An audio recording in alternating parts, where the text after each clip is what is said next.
ఎవరి దగ్గర డబ్బులు తీసుకున్నావా తిరిగి ఇచ్చేయి, కడుపు కట్టుకున్నా ఇచ్చేసేయి. అంతేకాని మర్చిపోయాను, గుర్తులేదు, ఇలాంటి అబద్ధాలు ఆడదు ఎప్పుడు కూడా.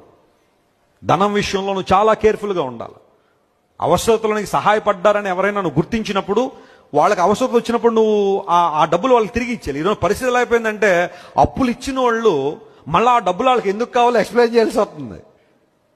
మా ఇంట్లో ఖర్చు వచ్చిందని, మా ఇంట్లో అది వచ్చిందని, వచ్చి డబ్బులు నువ్వు ఏమన్నా అడుగుతున్నావు అప్పు వాళ్ళని? నీ డబ్బులు అడగడానికి 100 రీజన్లు చెప్పాల్సి వస్తుంది. వాళ్ళు అన్నారు, ఇప్పుడేమో అంతే, ఏం చేసుకుంటావు చేసుకో, ఎవరితో చెప్పుకుంటావు చెప్పుకో, మేమేమో అంతే. దేవుడు వసూలు చేస్తాడు ఒక రోజు, జాగ్రత్త సుమ. ఎంత వసూలు చేయాలి అంత వసూలు చేస్తాడు నీ దగ్గర. మరొక విధానాలు ఆయన వేసి ఆయనకు ఉంటాయి. నువ్వు ఎవరికైనా డబ్బులు ఇవ్వాల్సి వస్తే కడుపు కట్టుకుని ఇచ్చేసే. రుణం ఉండద్దు ఎవరికి. చాలాసార్లు మనం సెల్ఫిష్ మోటివ్స్లో ఉంటున్నాం.